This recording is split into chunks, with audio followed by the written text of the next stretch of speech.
ერთხელ რაც გამოჩნდება ინტერნეტში, ის არასოდეს არ იშლება. მეგობარს რო ფოტოს უგდებ, რაღაც მაგ დროსაც უკვე დაუცველობის განცდა გაქვს. მე მისი ყველაფერი ვიცი, სად ცხოვრობს, უკან რა ფონია. როგორ გადაადგილდება, რა არის მარშრუტი. კი, აი, ყველაფერი ვიცი. გირიალით ვიცი, ყველა ვინ სად არის, ვისთან მოძრაობს, რაღაცნაირად სტრატეგიული აპლიკაციაა. გვახსოვს ლურჯი ვეშაპი, რომელიც კიდევ ბევრ ქვეყანაში სამწუხაროდ ფატალური შედეგით სრულდება, როდესაც მიდის მოზარდი განსაკუთრებით გოგო რომელიც შევიწროების ფაქტზე საუბრობს, 10 ჯერ უფრო მეტი შევიწროება შეიძლება და ყოფილა შემთხვევები, რომ იქ ხდება განყოფილებაში.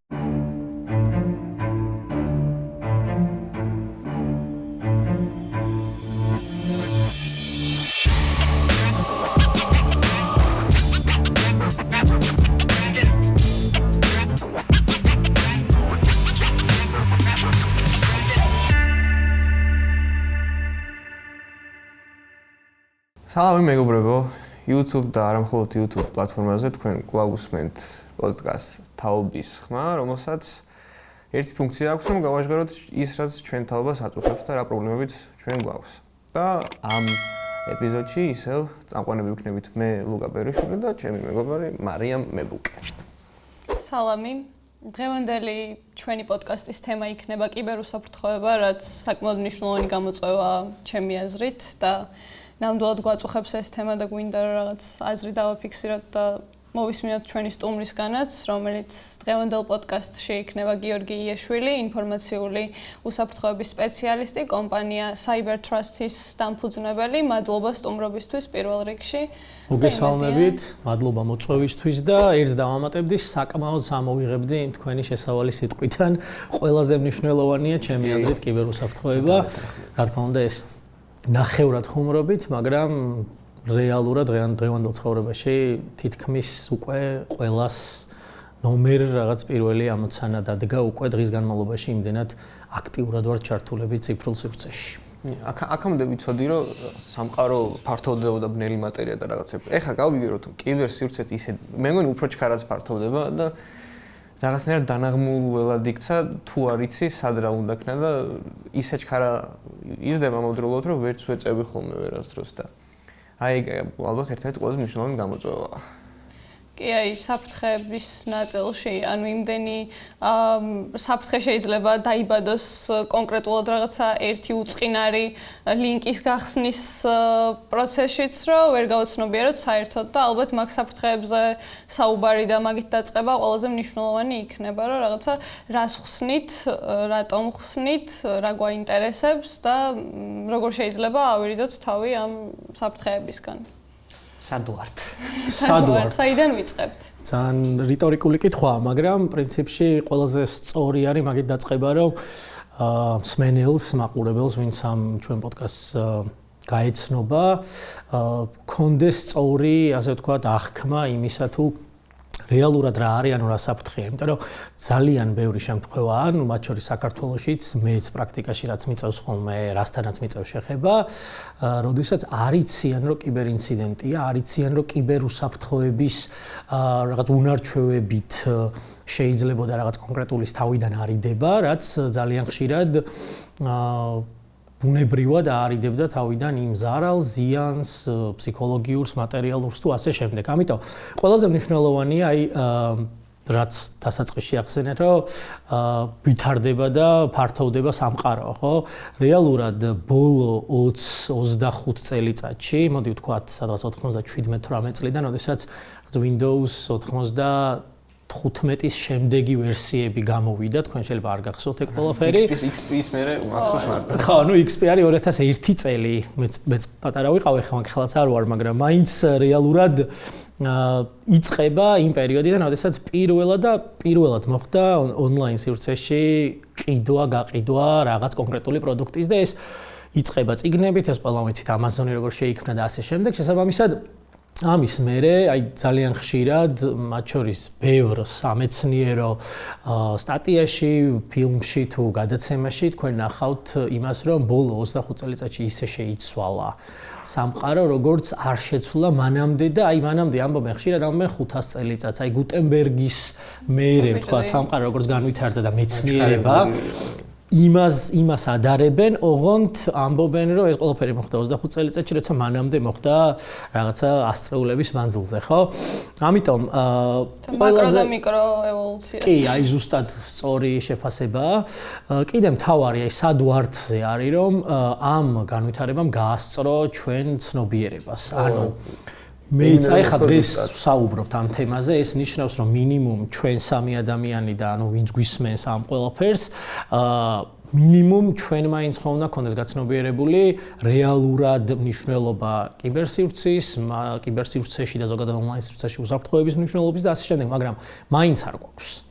გამომდინარე იქიდან, რომ განვითარების დონემ გაასწრო ჩვენ ცნობიერებას და ჩვენი ცნობიერება ხშირად აი სხვათა შორის რამდენიმე დღის წინ საინტერესო სტატიას გადავაწყდი, ანუ ფსიქოლოგიურად დაახლოებით 30-35 წლიანი ჩამორჩენა არის ადამიანის მეხსიერებაში და ეს ხშირად ერევათ ხოლმე იმაში, რომ გამოყენება რო ვიცით ციფრული მოწყობილობების, ეს ხო ნიშნავს, რომ პროგრესი ჩვეულებრივად ვითვისებთ პროგრესის რაღაც სიახლეებს, მაგრამ ეს ასე არ არის, ანუ ვითვისებთ იმას, თუმცა ჩვენი გონება დაახლოებით რა ვქოთ, ლეპტოპი გიდევთ, აი ორივეს ლეპტოპები გაქვთ, თუმცა წარმოიდგინეთ ძველი საბეჭდი მანქანის მაინდსეტი და ასე ვთქვათ, აზროვნება გვაქვს, არ გულისხმობ კონკრეტულად თქვენ, მაგრამ საბოლოო ჯამში ზოგადად ეს არის და პირველ რიგში გამოიხატება იმაში, რომ უსაფრთხოების შეგრძნება არ გვაქვს. მაგის რეალიზაციის მომენტი მქონდა 1-6 თვის წინ, ჩემი რუმეითი გადიოდა კიბერუსაფრთხოების კურსს და მაგ პერიოდში მოკლედ მე გაირკვა რომ რაც ეხლა სწავლობდა ყველაფერს ჩემზე ტესტავდა.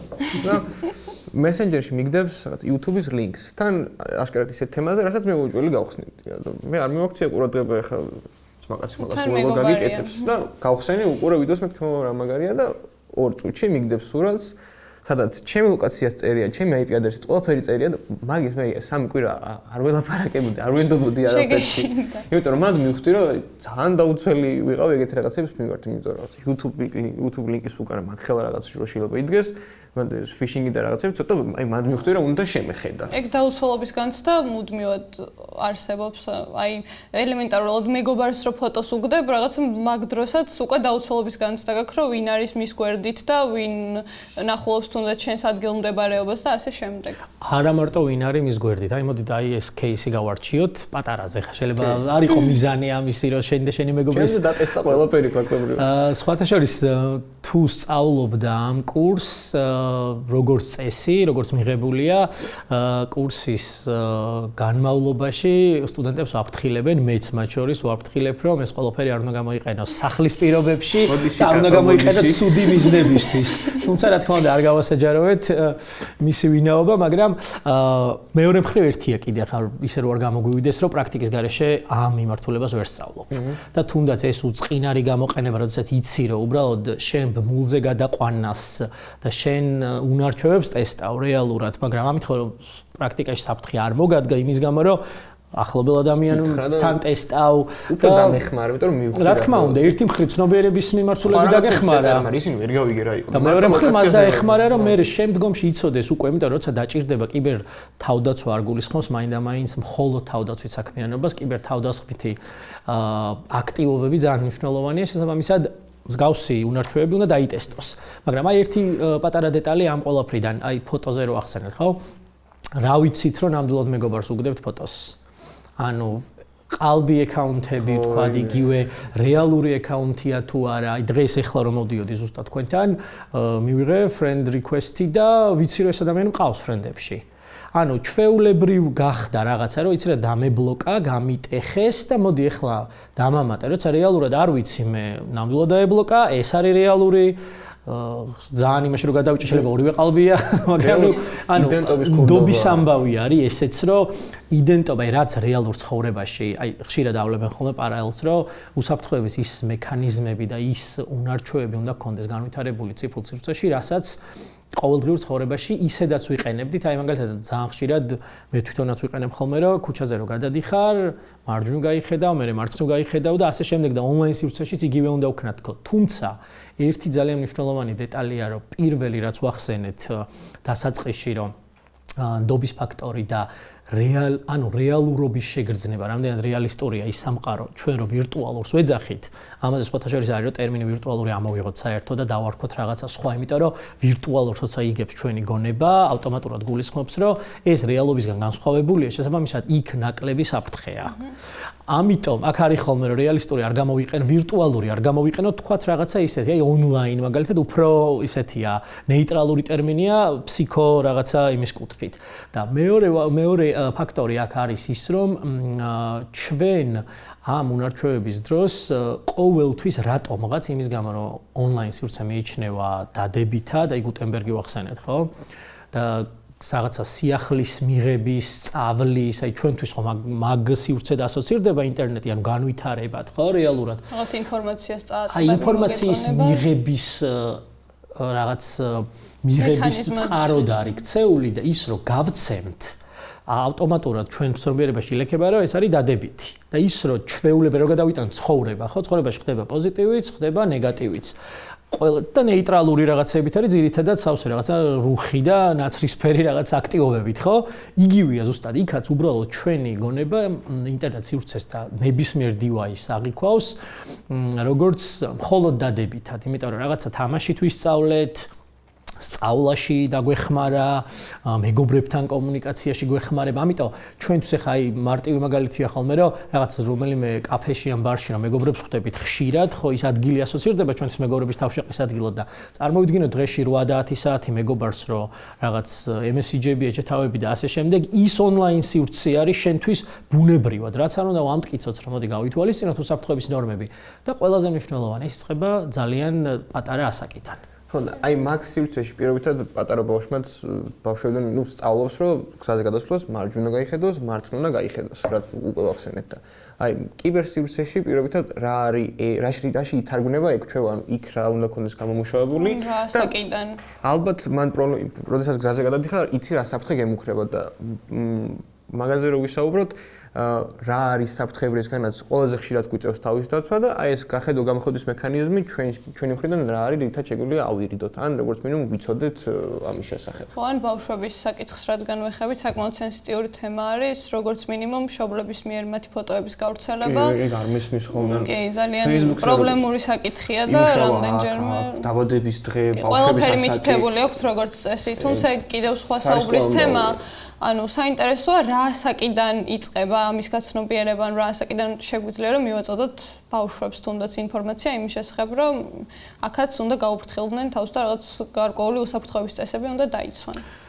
მაგაზე პასუხი არის როგორც წესი ხოლმე რა ასაკიდანაც იწყება ბავშვის ურთიერთობა ციფრულ მოწყობილობებთან. ანუ 3 თუ იქნება 3-დან ვიწყებ და ასე შემდეგ, იმიტომ რომ თანმდევი პროცესია, ანუ იმ მოწყობილობას როგორც რაღაცის საშუალებას გართობის, რაღაცა მულტფილმის ნახვის, ან არ აქვს მნიშვნელობა, მისი ასე თქვა უსაფრთხო გამოყენება უნდა ვასწავლოთ. ეს არის ყველაზე მნიშვნელოვანი. დაუბრუნდეთ ახლა იმ საკითხს, რომ რა არის ის საფრთხე, ხო? თავარი საფრთხეები, აი რაც ყველაზე ხშირად გვეშლება ხოლმე, ყოველთვის არის ხოლმე, რომ მომხმარებელს აქვს, რომ აი რაღაც შეიძლება რაღაცა დაზიანდეს, რაღაცა ფოტო წამიშალონ, რაღაც ინფორმაცია დაზიანდეს, ასე შემდეგ, მაგრამ სინამდვილეში რაღაცა კომპლექსურად და ცოტა ზოგადად ვერ ვუყურებთ ხოლმე საკითხს და ზოგადად რა არის მთავარი, რომ რა ზიანი შეიძლება მოგვადგეს ერთი მხრივ. ინფორმაცია, ხო? ინფორმაცია, რომელსაც ვაზიარებთ, რომელსაც მიმოცვლა გვაქვს, რომლისაც მეგობრებში, თანამშრომლებში, კოლეგებში და ასე შემდეგ, კოლეგებთან ამ ინფორმაციას ჩვენ რამდენად ვუფრთხილდებით. ანუ ერთი მხრივ აი ძალიან მარტივია ხოლმე ახლაც აი კანონდარღვევა რა არის, როცა ამბობენ, ხო? ანუ როგორც რეალურ ცხოვრებაში ყველაზე მარტივად ეს მაგალითი მოქმედებს ხოლმე, რომ რეალურ ცხოვრებაში რაც შეგვიქმნის დისკომფორტს, იგივე გვიქმნის თუ არა დისკომფორტს ონლაინ სივრცეში. მაგალითად, ჩემი რაღაცა საბანკო მონაცემი რაღაც ბარათი ელემენტარულად ქუჩაში რო ვინმე მოვიდეს და მკითხოს, რომ ეს ბარათი მომეცი, 9 საათით წავიღებ და მე დაგიბრუნებ. ამას არ ვაკეთებთ, თუმცა ონლაინ სივრცეში ძალიან დიდია პროცენტი იმ მოხმარებლების, რომლებიც ამას აკეთებს, უბრალოდ ამას ვერ ხვდება. ის რომ ინფორმაციის გაზიარებას მოაგზიანი აი ძალიან ხშირად არის ხოლმე რომ უცბად აი უცნობი ადამიანი ქუჩაში რომ დაგელაპარაკო შეიძლება გამარჯვების იქით არ წახვიდე ხო და უბრალოდ დაიწყო გარკვევა იმისა თუ ვინ არის ონლაინ სივრცეში ძალიან დაბალია პროცენტული მაჩვენებელი იმ მომხმარებლების რომლებიც იწყებენ რომ ვინ ხარ და ასე შემდეგ იმიტომ რომ იქ ჩანს სახელი და გვარი, იქ ჩანს ფოტო. შესაბამისად, ამის კითხვა უკვე რაღაცნაირად რაღაც იმათ ჩამოყალიბდა, რომ აღარ არის მნიშვნელოვანი კითხვა, ეხლა თქვენ რომ მომწეროთ, ვიცი სახელი და გვარი, თქვენი უკვე ფოტო ჩანს და უბრალოდ გეკითხებით რა საქმიანო, იმიტომ რომ პირველი რაღაცა ის გამოვტოვეთ ნაბიჯები. ამიტომ ყველაზე მნიშვნელოვანი არის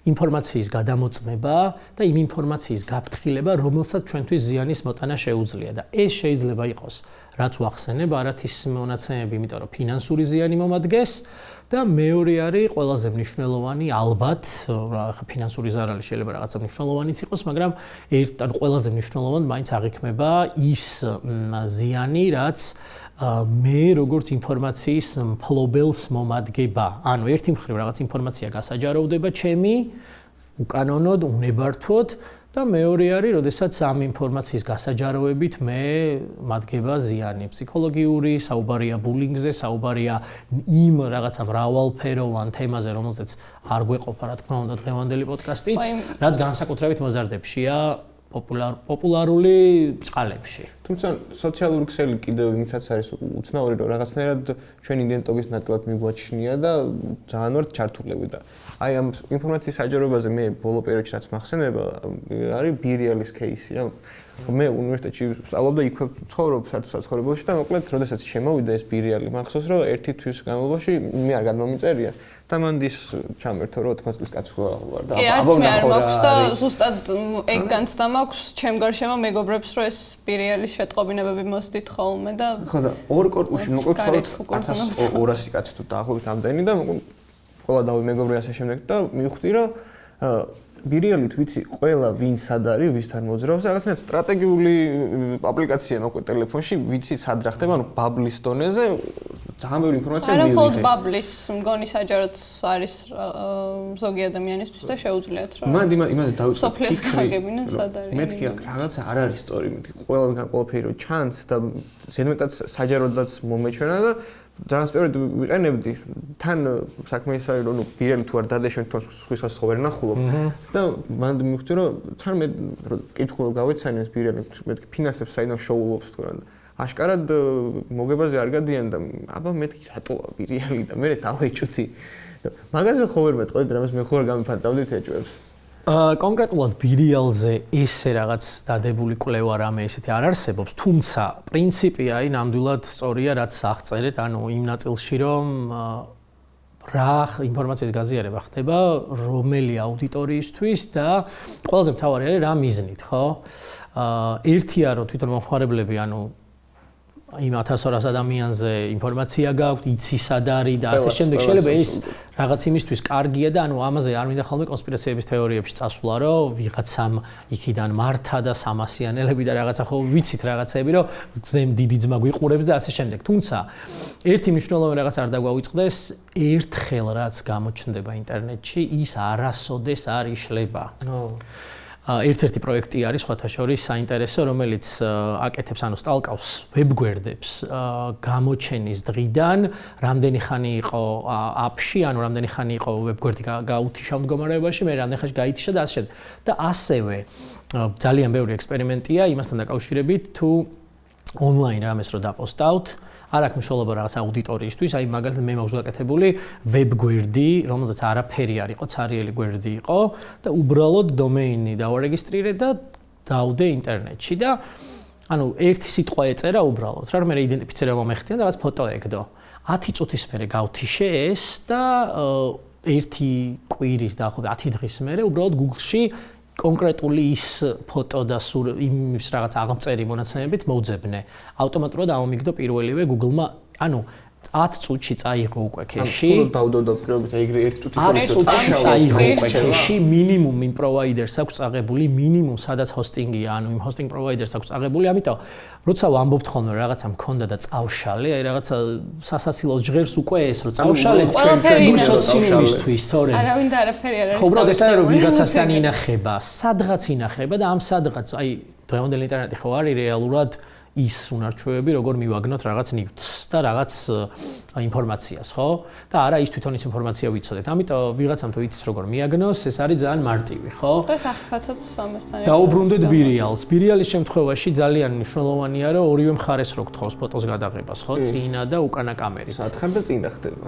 სინამდვილეში მნიშვნელოვანია, რომ ვინ ხედავს ამას? აი ძალიან ბევრჯერ მე არ მაქვს ბირიალი მაგალითად, მაგრამ Facebook-ზე შემხვდა, როდესაც პოსტავენ ბირიალის პოსტს ან screens რა, ან story, ან რაღაც თვითონ პოსტის სახი და ასე შემდეგ. ანუ მე რომელსაც ყავს რაღაც 5000-მდე ფრენდი, თქვა და არ ვიცნობ ნახევარზე მეც ან ნაკლებს, არ აქვს ხომ დიდი მნიშვნელობა, უცბად ამომივარდა ბირიალი იმ ჩემი Facebook ფრენდის მეგობრის, რომელმაც ჩათვალა რომ სულ 15 კაცს გაუზიარა ეს ყველაფერი და უცბად სკრინის სახით მივარდება მისი რაღაცა სახლის შიდა ინტერიერი და ასე შემდეგ. ხო, ერთი შეხედვით ახლა მე მას ვერაფერს ვერ გამოვიყენებ და ძალიან ის არის ხოლმე ხშირად რომ რატო უნდა გვეშინოდეს, მაგრამ საბოლოო ჯამში აი ამას თუ გავითვალისწინებთ რომ სადაც ჩემს ფიდში ხდება, ხო? ავტომატურად ქეშის სახით ინახება ყველგან ჩავთვალოთ ამას რამდენი search provider-ი აკეთებს, ხო, ეხა Google-ის გარდა გვაქვს რაღაცა ასეულობით, ეს ნიშნავს, რომ ეს ინფორმაცია სადღაც ყოველთვის არის. ოღონდ როგორ არის, თან გავითვალისწინოთ, ის კი არის რაღაცა ფოტოა უბრალოდ. User-ი არის, სახელი, გვარი, ქალაქი, ზუსტი ლოკაცია, ვისი არის, ამას რაში გამოიყენებენ ეხა ძალიან არ გადავიჭრები იმ თეორიებში, ხო, ეხა TikTok-ი რო აკრძალეს ამერიკის შეერთებული შტატების თავდაცვის დეპარტამენტში, ჯარში და ასე შემდეგ, იმის გამო რომ TikTok ვიდეოებს როდესაც ჯარისკაცები იღებდნენ, რეალურად გარეთ იღებდნენ, ანუ ბაზის მიდამოებში და იმ ბაზის სტრატეგიული ინფორმაციაც ვრცელდებოდა. გამჟღავნდა, მათ შორის ავღანეთში ჩაწერეს, მათ შორის რაღაც შუა აზიაში, მცირე აზიის რაღაც ტერიტორიაზე ჩაწერეს, სირიის რაღაც ბაზები იყო კიდე, რომ ანუ გარემო ეს საომარ ვითარებაში რო არიან ქვეყნები, მაგრამ ეს არ გულისხმობს იმას, რომ მაინც და მაინც ამ მიზნით. ანუ რეალურად ისევ ჩვენ თემას რო დაუბრუნდეთ, ხო? მოზარდებზე, ბულინგი, თქვა იგივე ჰარასმენტი და ასე შემდეგ, მიგნება იმ მოზარდის, რომელიც ვიცით მე დღის განმავლობაში 4-ჯერო დაპოსტა, მე მისი ყველაფერი ვიცი, საცხოვრობს, უკან რა ფონია. როგორ გადაადგილდება რა მარშრუტი. კი, აი ყველაფერი ვიცი, ხო? და ანუ აი ეს თვითონ რომ მოზარდებს განსაკუთრებით რომ გვიჭირს ამის აღქმა, იმიტომ რომ ერთი მხრივ ინტერესის ნაწილიც არის, იმიტომ რომ დასულ ადამიანებს შეიძლება არ ქონდეთ ეგეთი ინტერესი დღეში რამდენჯერმე თავისი რაღაცა ფრონტ და უკანა კამერით გადაიღოს რაღაც, მაგრამ აი ეს რომ გარემო რაღაცით ვაძლევთ ძალიან დიდ ცდომას, ჩვენ ისეთ რაღაცაზე, რომელიც არ არის მთლად საჯარო, მაგრამ არც სენსიტიური და კონფიდენციალური შეიძლება არ იყოს ჩვენთვის. ეხა სად ცხოვრობ, ვინმე რომ კითხას, ეხა მე რომ მკითხოთ აქ, ვიტყვი ხო ჩემი სამართლებრივი, იმიტომ რომ არ არის დიდად იმის ეგ ძალიან უცნაურია, იმიტომ რომ რაღაცა ადამიანების ნაწილი, აი ვახსენეთ სოციალური ქსელები და კითხვები, რომ რაღაცა ინფორმაციას და რა ქვია, რა გვარი ხარს არ გეკითხებიან, რაღაცნაირად სალმის მერე ძალიან ბევრი შემთხვევა მქონია, რომ პირდაპირ ადამიანები მეკითხებიან, სად ცხოვრობ და რაღაცნაირი პროტესტის განცდა და სიბრაზის განცდაც მიჩნდება იმასთან ერთად, რომ რატომ უნდა ვუთხრა და გავუზიარო უცნობ ადამიანს ჩემი საცხოვრებელი ადგილის შესახებ ინფორმაცია, მაგრამ ანუ მაგის მიღმა მე თუ არ გავუზიარებ რაღაც ჩემი მეგობარი დაპოსტავს ბირიალზე ჩემი სახლიდან გადაღებულ ვიდეოს, ან ჩემს ქუჩაზე გადაღებულ ვიდეოს, ან ფოტოს და მაგით გაიგებს და ეგ დაუცველობის განცდა აქაც ჩნდება, ცხადია. გუშინ მქონდა ეგ შემთხვევაც მოვიდა ხელი ჩამომართვა და რომელი გოდა ხარ რომ გითხრა.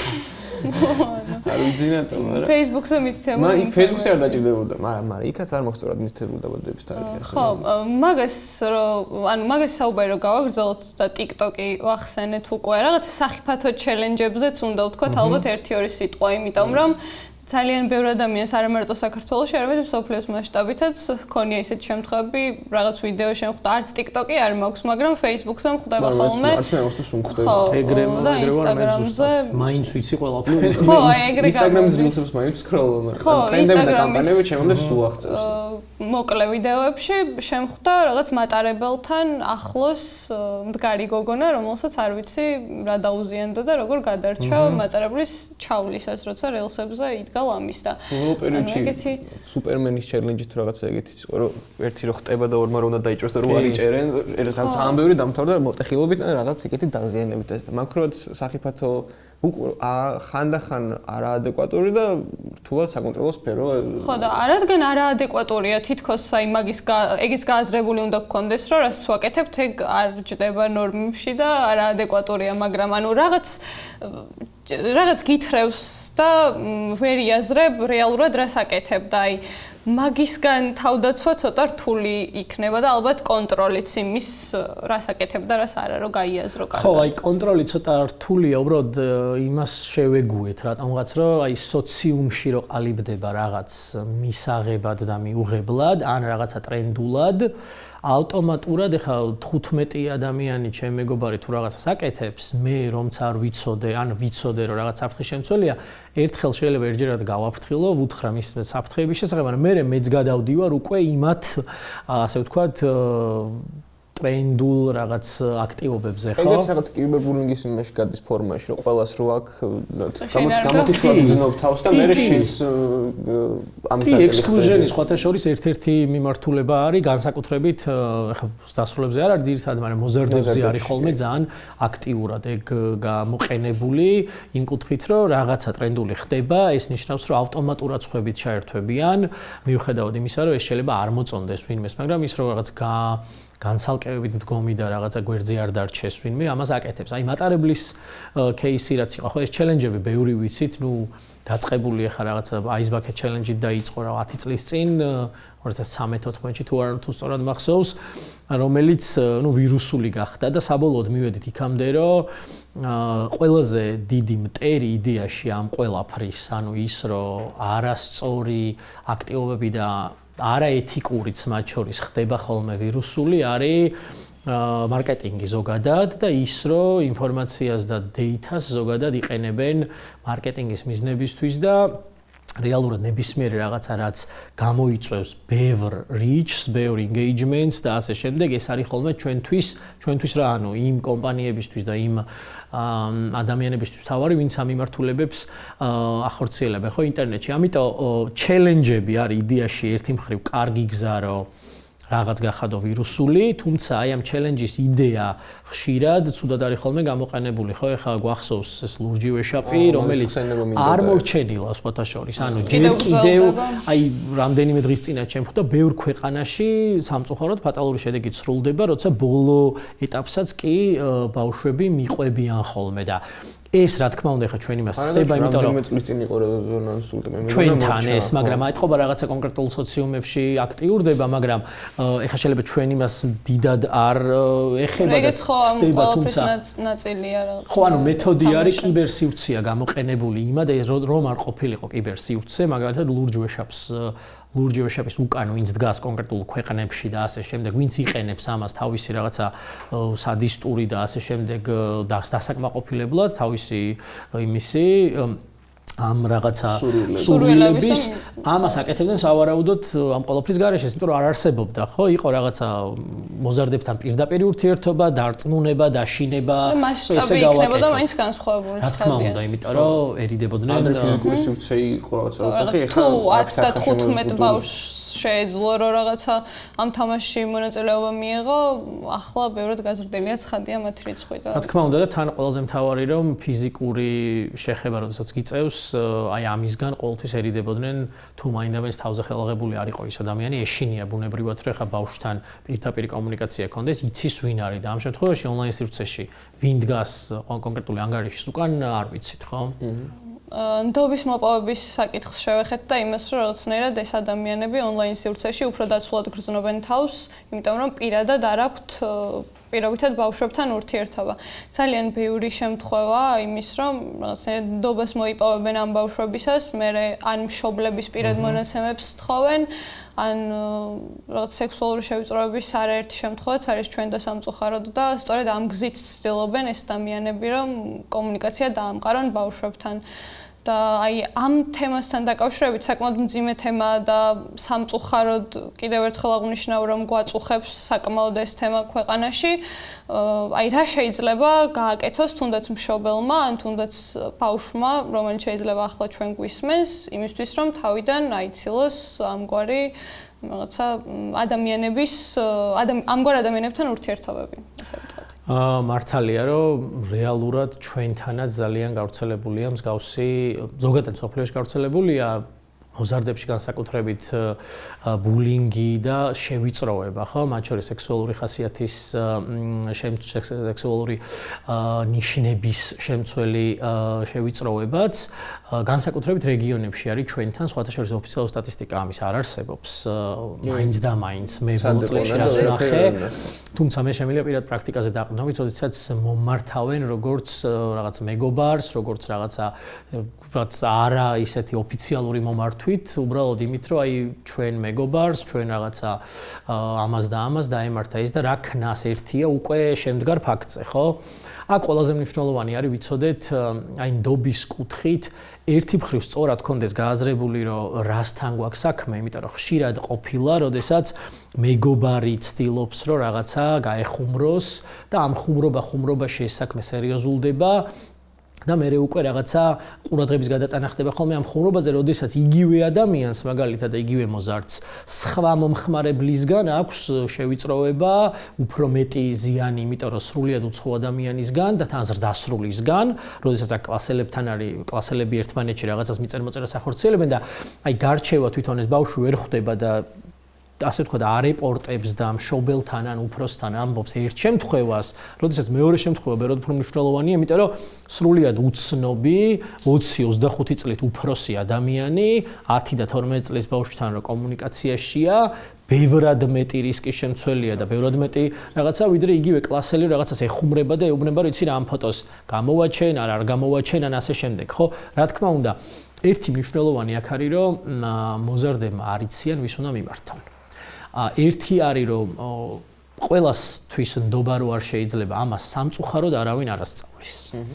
აი მათ შორის სკოლებშიც ახლა ვიცით რომ რაც კომპიუტერული კლასები, ინფორმატიკა და ასე შემდეგ არის, თუმცა სამოქალაქო განათლების კუთხითაც ის რომ ვის ვენდობით და ვის არა, მაგალითად იგივე ეს მოდის რეალურად ოჯახებიდან, ხო, ანუ რომ უცხო ადამიანს არ დაელაპარაკო ქუჩაში, მაგრამ უცხო ადამიანი, როდესაც წერს ონლაინ სივრცეში, მათ ელაპარაკებიან, იმიტომ რომ სახელითგვარი მიამსგავსეს ვიღაცისას და როგორც წესი არის ხოლმე რაღაც თამაში გაცნობილი რაღაცაში გჭირდება შენ თვითონ ეს ადამიანი, იმიტომ რომ კომუნიკაცია აეწყო რაღაც კონკრეტულ თემასთან დაკავშირებით და ყველაზე ხშირად რა შეცდომაც მოგდის ხოლმე მოზდით ბავშვებს და მოზარდებს არის აი ნდობის კუთხით იმ ადამიანებისთვის რაღაცა ინფორმაციის გაზიარება, რომლებიც სრულიად უცნობები არიან მათთვის და შეიძლება 2-3 დღის გაცნობილები არიან რაღაცა კონკრეტული აქტივობის ფარგლებში, ხო?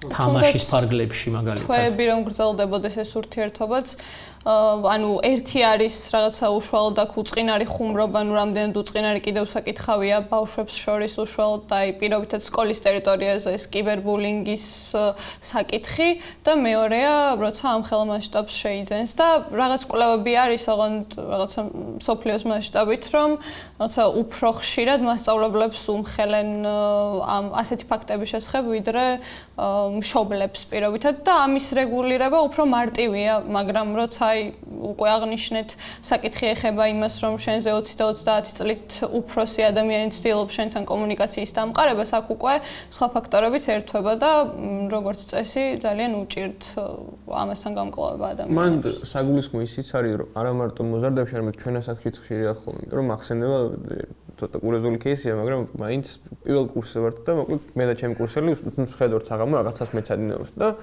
მეილი მოსდის, რა თქმა უნდა, უცხო წარმოდგენა არ გვაქვს და შიგნით წერია, რომ მოკლედ თუ ამას და ამას არ გააკეთებ, ამას მეგონი $2000 თხოვდა თუ ასე შემდეგ. შენ ფოტოებს რაღაც მოგონილი სცენარი ქონდა, რომ ამას გავავრცელებ ყველგან. და თავიდან, 10 წუთით რეალურად ვიცინით, მაგრამ მე დავფიქრდით, რა იცი რა ხდება იქნება. სრულად ფეიქი გავავრცელოს. და მან გაჩნდა კითხვა, რომ ეხა რა უნდა ვქნათ. ანუ მან დავფიქრდით და მე მგონი პოლიციაშიც მაინც თავის დაღუპვის მიზნით ინტერაქციაში შევიდა ესე და ესე მოხდა.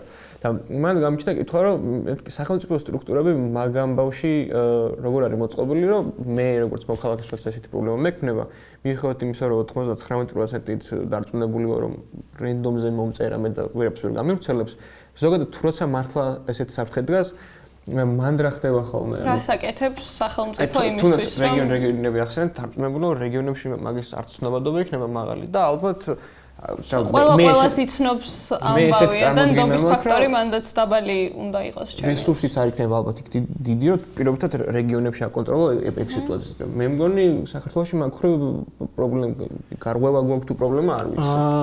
ძალიან დიდი პრობლემა გვაქვს მაგ მიმართულებით. ერთი მხრივ ის რომ ვის მიმართ თუ არ იცი მაგ დროს არ მხოლოდ მოზარდმა აი ჩვენს მაგალითად ეხლა მე რო არ ვიყო პრინციპში არ აქვს მნიშვნელობა ამ მიმართულების სპეციალისტი ვარ თუ არა მე რო რაღაც დამემართოს ყველას ემართება ეხლა აქედან რომ გავიდე შეიძლება რაღაცას დავაჭირო და ძალიან ჩვეული რასაც ეხლა ვლაპარაკობ სხვებს რასაც ვასწავლი იგივე შეიძლება დამემართოს მე იმიტომ რომ სწორად შერჩეული დრო რაღაცა ღამე დაღლილი რაღაც ბევრი შეხვედრის მერე ყველას გვემართება ადამიანური ფაქტორია თუმცა როგორ ვიქცევით ანუ ის რომ სახელმწიფოში არ არსებობს რაიმე ბერკეტი და აი მექანიზმი იმისა რომ თუნდაც რეაგირება სწორად განხორციელდეს. ერთადერთი არის ჩვენ გვაქვს რაღაცა კანონმდებლობა, რომელიც ამბობს რომ კომპიუტერული მონაცემის უნებართო გამოყენება, კომპიუტერულ სივრცეში და სისტემაში უნებართო შეღწევა, თუმცა ეს ყველაფერი აი ხა თქვენ რაც მოყევით ხო არ არის უნებართო შეღწევა.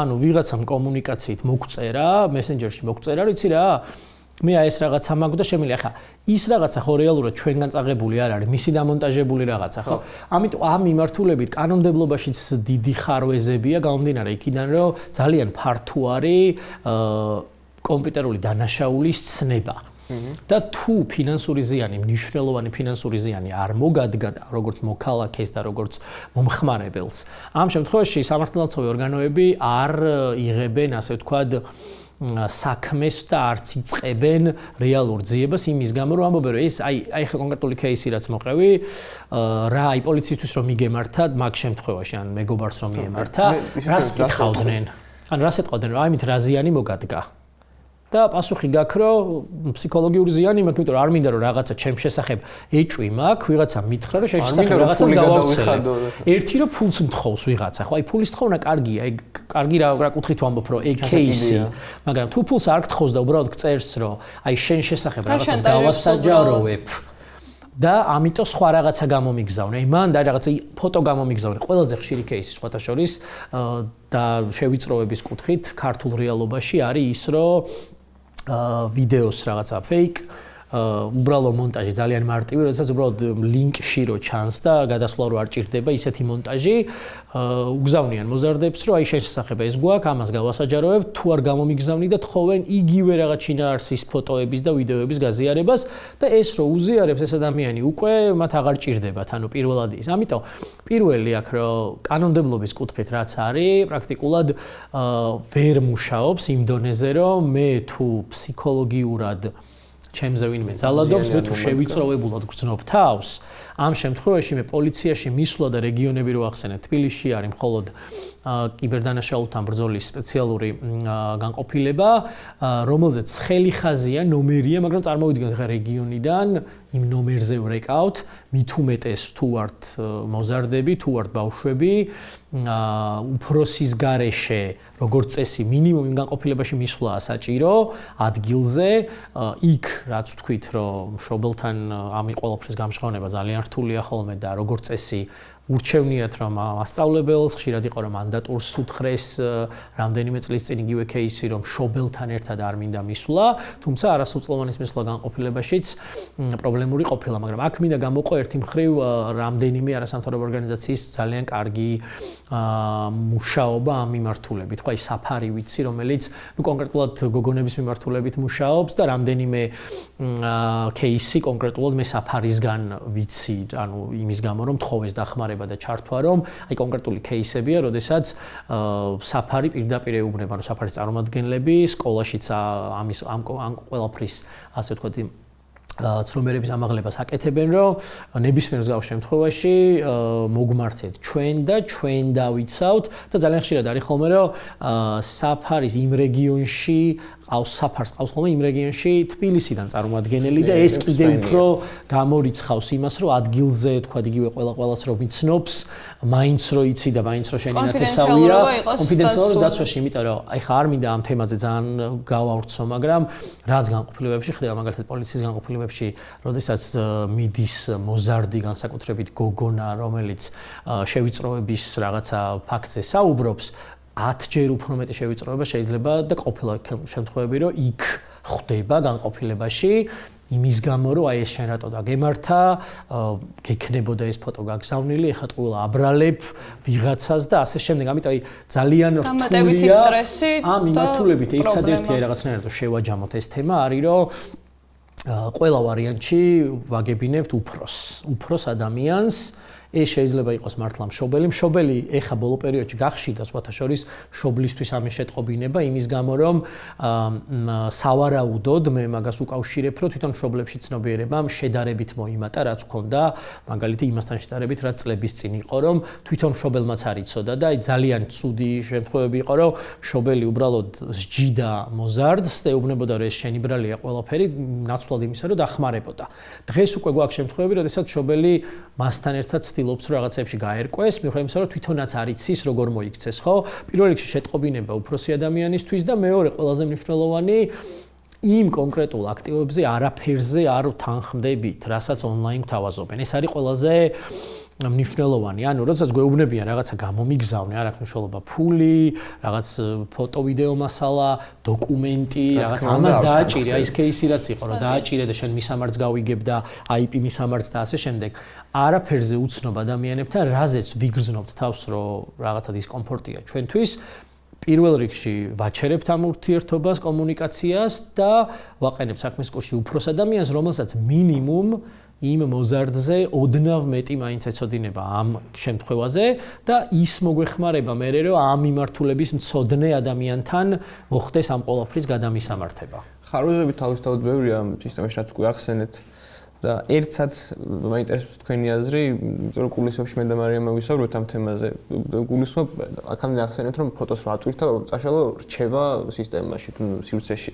ამის გარდა ჩვენ ბევრი ვისაუბრეთ ფოტო და ინტერნეტ ვიდეო მემების პრობლემურ მხარეზე, იმიტომ რომ ეს მიმები რომ წავშალოთ ჩვენ გონებაში მაინც რჩება და მანდ მოკლედ რო გითხრათ სანამ დასრულისკენ წავიჩოჩებდეთ, სად გადის წითელი ზღვარი, იმიტომ რომ ჩემთვის ფაქტობრივად არ არსებობს ვერ ხვდები სად ვიპოვო და მაგაზეთ მოკლედ მორალური საკითხი მგონია ჩვენ შევთანხმდით რომ ვერ ვაკონტროლებთ, მაგრამ სადღაც ალბათ ყოველს თავის მორალი გვაქვს, რას არ უნდა გადავაბიჯოთ. ხო, ანუ თითის ტრიალით რომ დავიწყოთ იმაზე ლაპარაკი, რომ არასწორია და არ გაიცინოთ, ანუ ეგ უფრო არასწორი იქნება, იმიტომ რომ ჩვენც ვიცინით და რაღაცნაირად ვხალისობთ ამ ყველაფრით, მაგრამ მეორე მხრივ ალბათ იმ ადამიანების უსაფრთხოებაზეც უნდა ვიფიქროთ, რომლებიც ამ კონკრეტული ვიდეო თუ ფოტო მიმების მონაწილეები არიან. მე ვფიქრობ ხოლმე ვის რა სიტუაციაში ვაყენებთ იქ ვიზეთ ვავრცელებთ.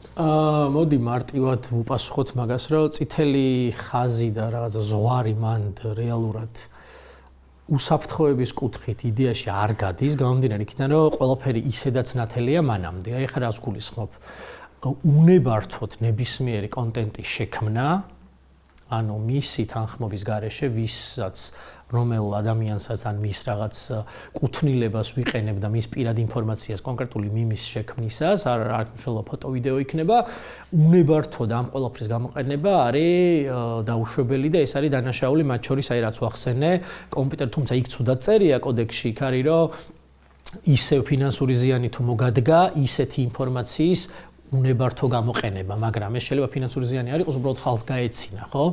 ამიტომ მოდი ამაზე შევთანხმდეთ ერთი მხრივ, რომ თუ ვაკეთებთ ან გვეცინება, ეხა სიცილი ვისაც რაზე გვეცინება, ეს არის ძალიან სუბიექტური, ძალიან ინდივიდუალური და ჩვენი მორალის შეფასებაც ხო სუბიექტურია, ხო? შესაბამისად ამაზე ვერ დავიწყებთ საუბარს, მაგრამ ის რომ თანხმობა აუცილებელია, როდესაც ვაკეთებთ. აი, მე მქონია შემთხვევა, რომ ჩემ მეგობარს უკითხავს ჩემთვის, რომ აი ამას ვაკეთებ, რაღაცა ძალიან ბევრ ხალხს გაეცინება და ეს რო ჩავსვა და მოდი მომეხმარე რომელი ფოტო ჩავსვა შენი. და მე მიმიცია თვითონ ფოტო და ჩემზე გაუკეთებიათ. მაგრამ ეს ხო არა ძალიან ერთეული შემთხვევა. მიუხედავად იმისა, რომ ხშირად ვიცით, რომ ჩვენ მეგობარს არ ეწყინება და თვითონაც იცინებს, მაგრამ აქ არის ძალიან მნიშვნელოვანი, მაგრამ რომელზეც დღეს ახლა ვერ გავცემთ პასუხს, გავიდა 2-3 წელი. მოზარდი გაიზარდა, გავიდა. თვითონ არ მოწონს ის თავისი დადებული ინფორმაცია არ მოწონს ეს ერთი. მეორე ძალიან ხშირად ეშლებათ ხოლმე რომ აი მიმებისთვის რაღაც მასალას იღებენ საჯაროდ გავრცელებული ფოტოებისგან, ხო? ამაზე ყოველთვის ამბობენ რომ თვითონ დადო და რა შუაში ვართ, ნებისმიერ ვინმე გამოიყენებს, მაგრამ თვითონ იმ ადამიანს, ანუ მე ჩემზე გაკეთებულ რაღაც ფოტო-ვიდეო მასალაზე მაქვს უფლება რომ მოგთხოვოთ გამავრცელებლებს, წაშალოთ, აიღოთ იმის გამო რომ უნებართვოდ იყენებთ ჩემ შესახებ ჩემ პერსონალურ რაღაც კონტენტს, ხო? მიუხედავად იმისა, რომ ეს შეიძლება სისხლის სამართლის დანაშაულში ვერ გადავიდეს და ბუნებრივად ვერ განხორციელდეს, მაგრამ ის რომ მე ჩემ გვერდზე დავდე საჯაროდ ფოტო, ძალიან ხშირად ეშლებათ ეს, რომ ფოტო დადო, ვიღაცა მე გადმოვწერე ავტომატურად იმან წაშალა იმ ადამიანმა და ეს ნიშნავს, რომ მე ეს ფოტო შემიძლია ნებისმიერ ამაში გამოვიყენო.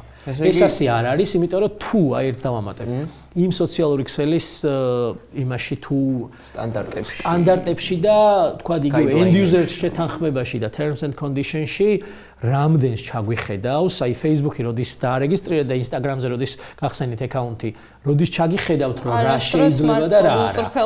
გულწრფელები რო ვიყოთ, ნამდვილად არა, მე პირადად არ. მერიშას არ ვიცი. დანაშაულს შორის გვარი გადის თანხმობაზე. ანუ თანხმობა ყველაზე მნიშვნელოვანი, მათ შორის პერსონალური მონაცემების ნებისმიერ გასაჯაროებაზე საქართველოს კანონმდებლობითაც, ევროპული კანონმდებლობითაც არის ყველაზე მნიშვნელოვანი, იმიტომ მომრავლად არ ვიცი თქვენ შეამჩნიეთ თუ არა ნებისმიერ რაღაც ვებგვერდებზე, ნებისმიერ აქტივობაზე თანხმობა ყველაფერზე გთხოვენ რაღაც კონსენტი არის რაღაც მნიშვნელოვნად ამცირებს იმას რომ ადამიანი როდესაც შემოდის მის შესახებ ინფორმაციას აგროვებ ანუ ვებგვერდები ამით ცდილობენ რომ თავიდან აირიდონ ნებართვის კუთხით და ეხლა მიმებზე გაგრძელდება ეხლა ამ პოდკასტის მერე მიმების კეთება შეიძლება ვიღაცამ ამაზეც გააკეთოს ეხლა ამაზე რომ საუბრობთ თუმცა ეს არ დაგვაუწყდეს რომ ჩვენ ამ ყველაფერზე ჩვენი თანხმობის გარეშე გავრცელებაზე შეგვიძლია მის ავტორს მოვთხოვოთ და ამის მერე კონკრეტული ბერკეტი არის იმ სოციალურ ქსელზე თუ მან არ აიღო იმ სოციალურ ქსელისთვის მიმართვა რომ ჩემი ნებართვის გარეშე ხორციელდება კონკრეტული ჩემი კონტენტის გავრცელება არ აქვს მნიშვნელობა როგორი ის არის შეიძლება ძალიან სასაცილო იყოს მართლა და თქვენს გეცინებოდეთ მაგრამ გავა 1 წელი, 2 წელი განსაკუთრებით მოზარდებშია ხოლმე რომ თავისთავად არ მოწონთ როგორც გაიზარდა, რაღაცა თმების ხვანაირად აქვს, ის კონკრეტული кейსი არ მოწონს, იმიტომ რომ მე მქონია ძალიან ბევრი შემთხვევა ჩემ მეგობრებზე, როდესაც თვითონ გაუკეთებიათ მემი და მე 2 წლის მერე უთქვამთ, რომ ყველამ წაშალეთ ახლა ეს და ახლა ვეღარ წაშლი, რა თქმა უნდა, ბუნებრივია ამ ყველაფერს. ეგეც არის და უფრო მასშტაბურ ხასიათს როცა იღებს, მე უკვე პრობლემა ის არის, რომ ადამიანი იდენტობას კარგავს რაღაცნაირად და ყველას თუ ის ანუ ასოცირებული არის იმ კონკრეტულ მიმთან ან ვიდეოს. კი, აი ხო გვახსოვს რაღაცა კოხორა რო იყო და ეს ხელში მეჭირა ჩვენი მეგობარია, ხელში მეჭირაზეც ხო, აი რაღაცა ძალიან ის არის. მნიშვნელოვანი იდენტობა არის ხოლმე რომ აღარ უნდათ იმ ხალხს. მაგაზე სალაპარაკო არ დაილევა ალბათ დიდი ხნის მოჩერდა. ქართულ რეალობაში განსაკუთრებით ბევრი მოხდა. მე გავოდით ბოლოსკენ ქრონომეტრაჟით მეც აღარ გვიშვებს. მე რომ კითხოთ აქ 2 საათი 3 საათი დავრჩებოდი. მეც დავრჩებოდი ნამდვილად. მაგრამ მე მგონი მეტნაკლებად დროისთან მიმართებაში ამოვწურეთ რაზეც საუბარი შეგვეძლო.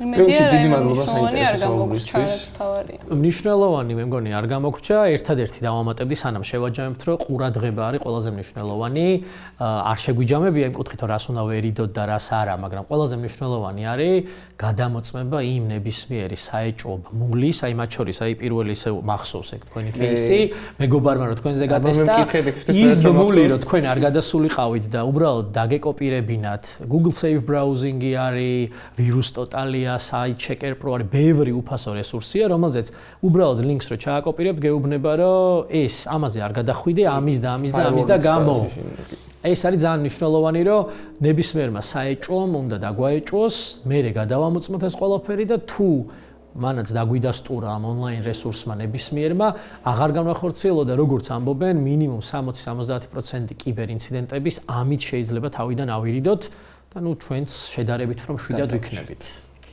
დიდი მადლობა პელიქსაიტას. დიდი მადლობა თქვენ. ტრადიციულად ჩვენს მაყურებლებს და მსმენელებს მე ტრადიციულად ხო გამოგვიწერონ დაგვალაიქონ დაგვაშერონ მეგობრებს მოვასმენინონ ჩვენი ხალხი ვართ აქ ეხლა ტყუილად ვაშევდით. მომავალ შეხვედრამდე. მომავალ შეხვედრამდე.